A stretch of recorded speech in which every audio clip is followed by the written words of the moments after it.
there, and welcome to the Retirement Wealth Podcast. We're so glad you're joining us today. If you're thinking about retirement, or maybe you're already enjoying it, you're in the right place. Absolutely, Emily. Today, we're diving into something really important: asset allocation by age for retirement. It's a topic that can really shape how comfortable you are financially in those golden years. Right? It's all about finding that balance between growth and security, especially as you get closer to retirement age. Exactly. We'll talk about how your asset allocation should evolve as you age, what that looks like at different life stages, and how to adjust your strategy to align with your goals. And, it can feel overwhelming at times, but we're here to break it down into manageable pieces. We'll also cover common pitfalls to avoid and some tips to help you feel more secure in your planning. So whether you're in your 30s, 40s, or even approaching retirement, there's something here for you. Yeah, and we want you to walk away with a clearer understanding of how to make your money work for you, no matter where you are in your journey. Let's jump right in. Sounds good. So David, let's start by discussing why asset allocation is so critical as we age. Emily, the reason why asset allocation is so crucial right now really ties into a lot of factors we're seeing in the economy. With inflation rates fluctuating, many folks are worried about their buying power in retirement. Absolutely, and it's not just inflation, right? It's also about how long people plan to be retired. With people living longer, those retirement timelines are stretching out. It's kind of wild to think about how a 30-year retirement is becoming more common. Exactly. And when you factor in market volatility, it can be quite nerve-wracking. Just look at the last couple of years, with the ups and downs of the stock market. If someone is nearing retirement, they want to ensure their investments are positioned correctly to weather those storms. Right. I spoke to a listener last week who's really anxious about how the market's been reacting.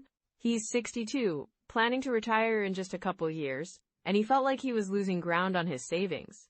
It made him reconsider his entire strategy. That's a common feeling, for sure. And it's important to remember that while market fluctuations can be unsettling, having a diversified portfolio can provide some protection. It's all about balancing risk with the potential for growth. Yeah, and speaking of balancing, there's also the tax efficiency aspect to consider. With tax laws changing, especially around retirement accounts and withdrawals, planning for taxes can make or break a retirement strategy. Absolutely. Take, for instance, someone who's been maxing out their 401k for years. They might think they're set, but if they don't have a tax-efficient withdrawal strategy, they could end up paying more than they need to when they start taking distributions. That's a great point. And then there's the impact of Social Security changes. Many retirees are relying on that income, but the system is under pressure. Decisions around when to claim benefits can significantly affect their financial situation. You're spot on. I had a client who claimed early because they thought they needed the income right away, but they didn't realize how that decision would reduce their benefits over time. It's a classic case of short-term thinking leading to long-term consequences. Exactly. And then there's the rising cost of healthcare, which is another major concern. Healthcare expenses can really eat into retirement savings, and many people underestimate how much they'll need. For sure. I remember working with a couple who thought they had a solid plan, but when we crunched the numbers, we found that their healthcare costs could easily double what they initially anticipated. That's a real eye-opener. Wow, that's significant. So when we think about asset allocation, it's not just about where to put money. It's also about anticipating these costs and planning for them effectively. Right. And let's not forget the emotional side of financial security in retirement. Feeling secure about your finances can really impact your overall happiness and peace of mind. Yes, it's so true. I've heard from listeners who say that just knowing they have a plan gives them the freedom to enjoy their retirement, rather than worrying about every penny. That peace of mind is invaluable. And it's why it's essential to think about all these factors when planning your asset allocation. It's not just a numbers game. It's about creating a sustainable lifestyle in retirement. So David, what are some real-life scenarios where a well-thought-out asset allocation has made a difference? Well, I had a client, let's call her Susan. She was nearing retirement and had a large portion of her portfolio in stocks. After discussing her needs and concerns, we decided to shift some of her assets into more stable investments.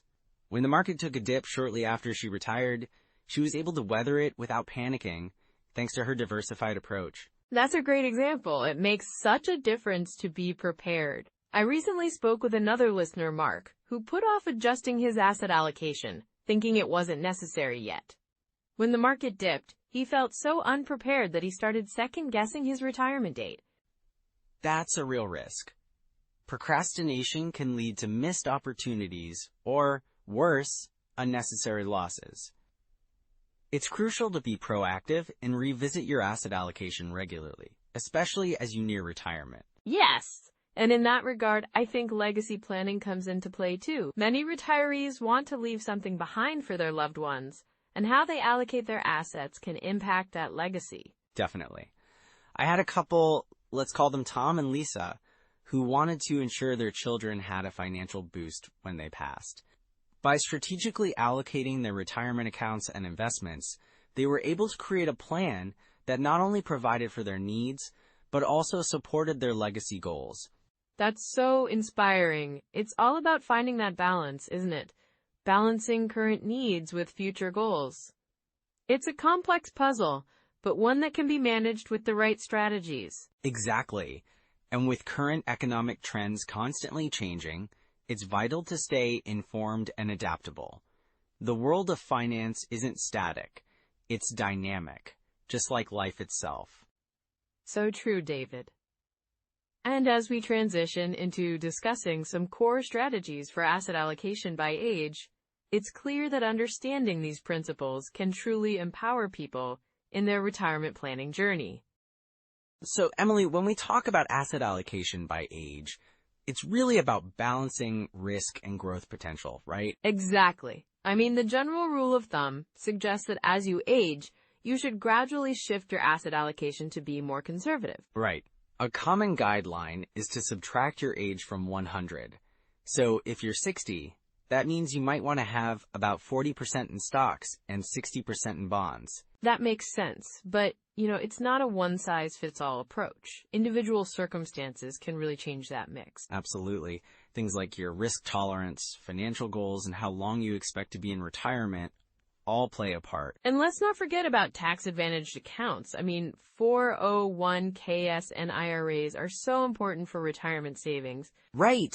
And they allow your money to grow tax-deferred. With a Roth IRA, for example, you can take tax-free withdrawals in retirement, which can really help with managing your tax bracket. Yeah, and the contribution limits are something to keep in mind, too. For 401ks, it's currently $20, $500 per year. And if you're over 50, there's a catch-up contribution of an additional $6, $500. Exactly. And for IRAs, it's $6, $500, with a $1,000 catch-up if you're 50 or older.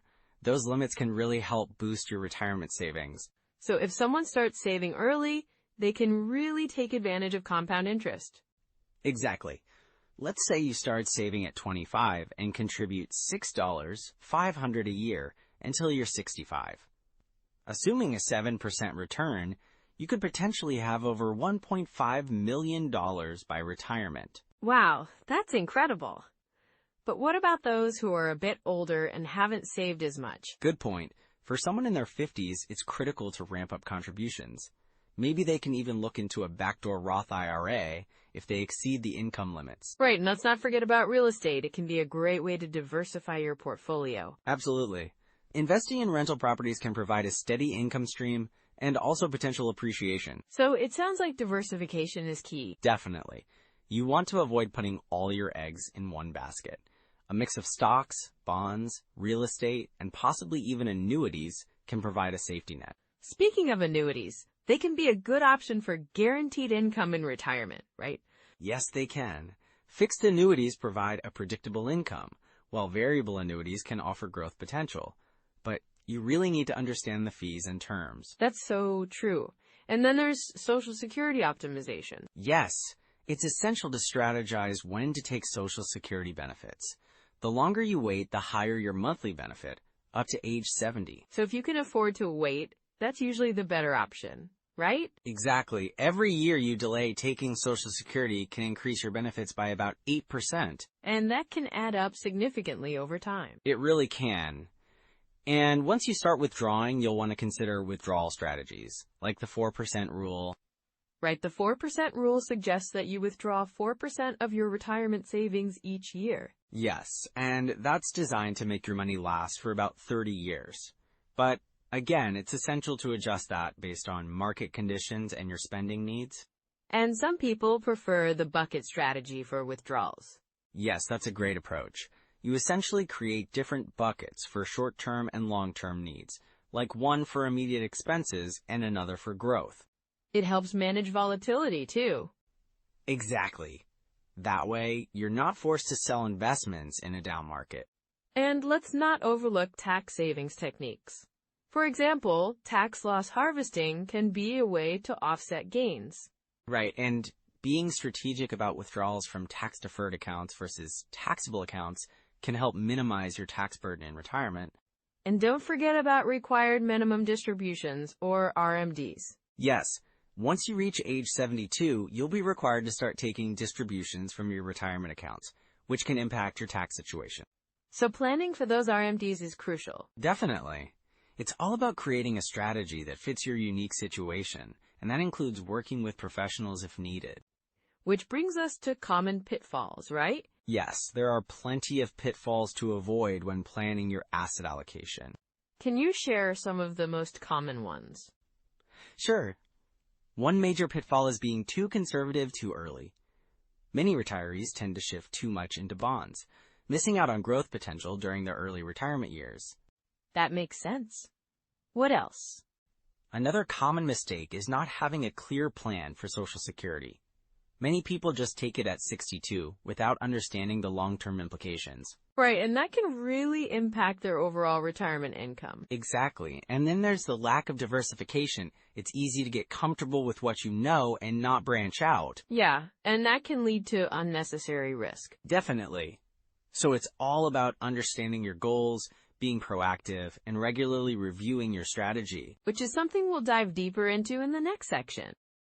You know, Emily, when we talk about asset allocation by age, one of the most common pitfalls I see is what we call sequence of returns risk. Yeah, that's a big one. Can you explain that a bit more? Sure.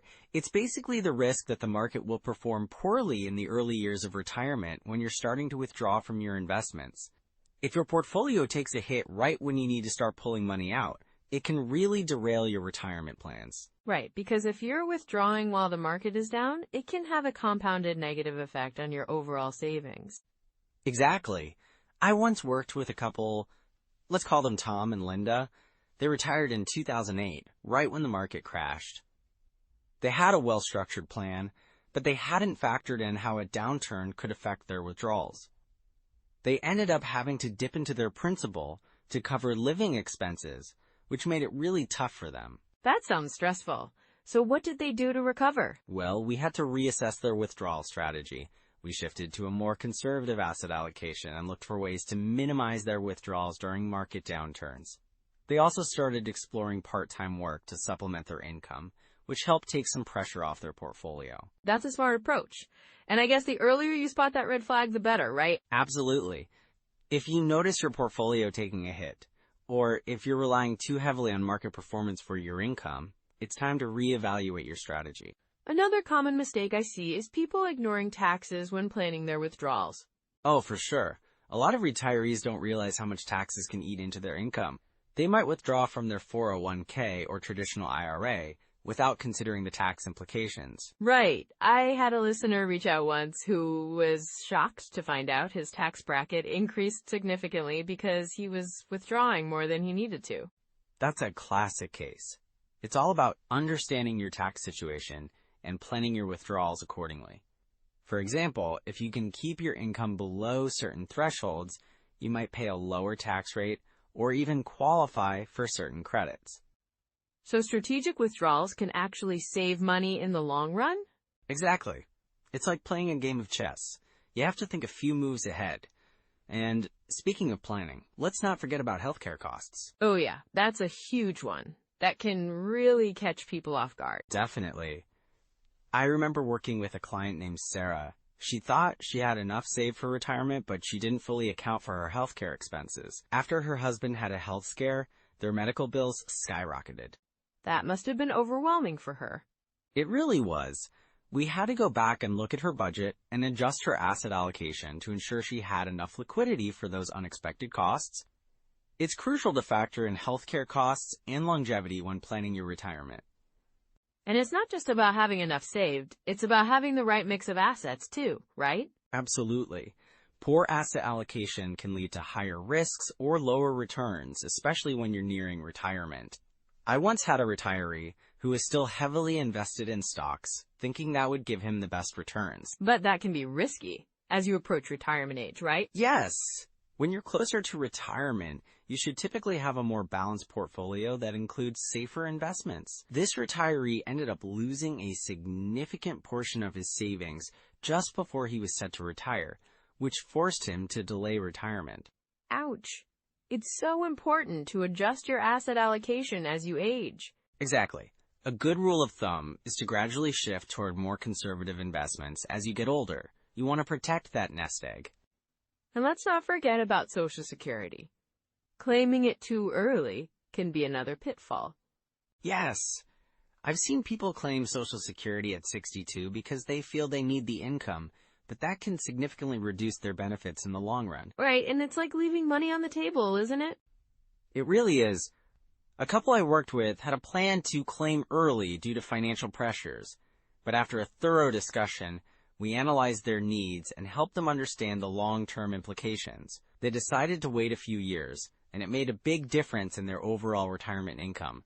So it sounds like the key is to have a comprehensive plan that considers all these elements together. Absolutely. A holistic approach is essential, and spotting those red flags early can make all the difference. What advice would you give to someone who's worried they might be making one of these mistakes? Well, I'd say first, do a thorough review of your current financial situation. Look at your asset allocation, your withdrawal strategy, and your healthcare plan. And don't hesitate to consult a financial advisor who understands retirement planning. Yeah, getting a second opinion can be really valuable. Definitely, it's all about being proactive rather than reactive.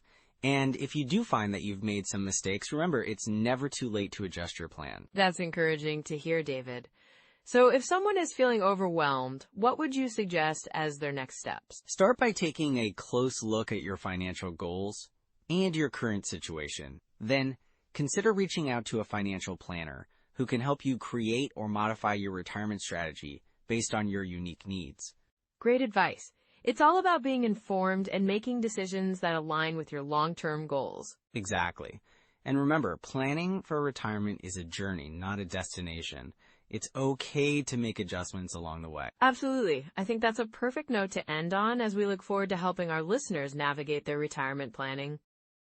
All right, Emily, now that we've discussed asset allocation by age, let's dive into some immediate, actionable steps that our listeners can take right now to make the most of their retirement planning. Yeah, that sounds great.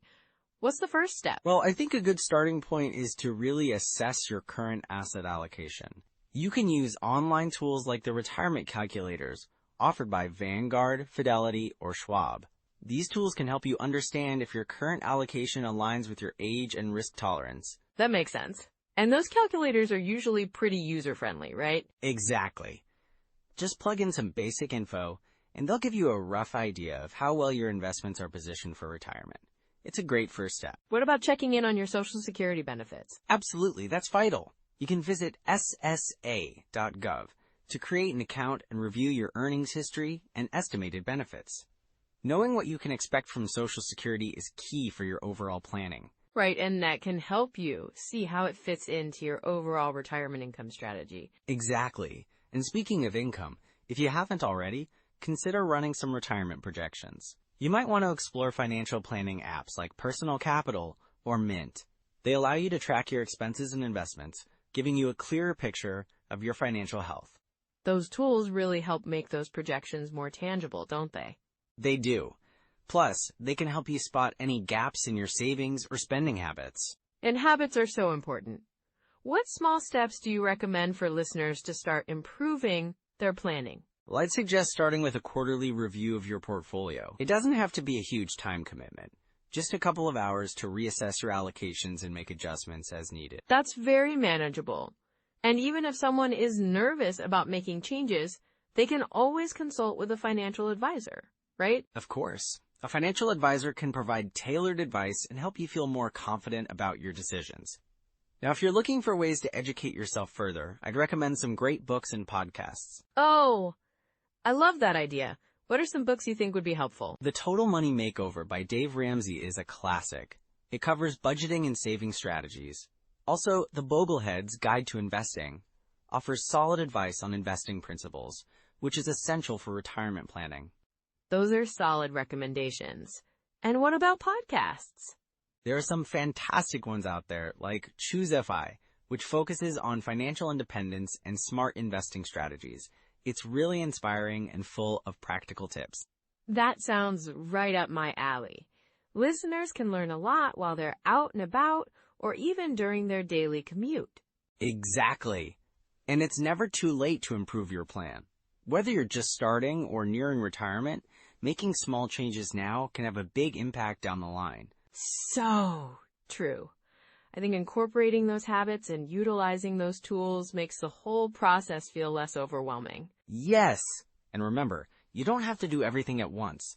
Start with a couple of tools or habits and build from there. That's really encouraging. And for anyone feeling stuck, just taking that first step can lead to significant progress. Absolutely. And as you build confidence, you can start running different scenarios, adjusting your asset allocation as needed. And that's where those retirement calculators come in handy again, right? Exactly. Use them to simulate different life situations, like retiring early or adjusting your spending. It can give you valuable insights into how those choices affect your long-term plans. Wow, it sounds like there's a lot of really useful stuff out there. There is. Just remember to stay proactive. The more engaged you are with your planning, the better prepared you'll be for retirement. With these tools in your pocket, you're ready to strengthen your retirement plan. Let's recap what we've covered today. Well, as we wrap up today's discussion, let's recap some key takeaways from our conversation about asset allocation by age. Absolutely, David. One of the first things we talked about was how your asset allocation should really evolve as you age, right? Exactly. So when you're younger, you might lean more towards stocks for growth potential.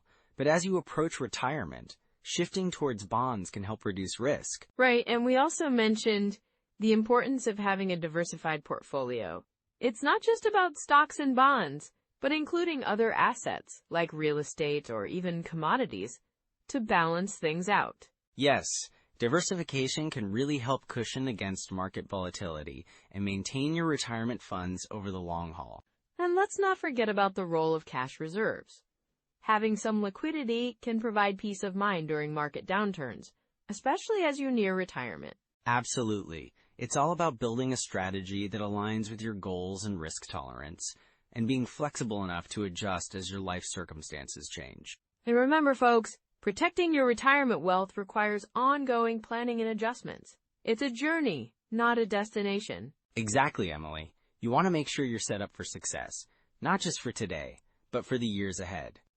So if you found today's episode helpful, please like, subscribe, and leave a comment about your biggest takeaway or any questions you might have. And don't forget to share this with someone who's planning for or already in retirement. We really appreciate your support. It helps us reach more people who can benefit from this information.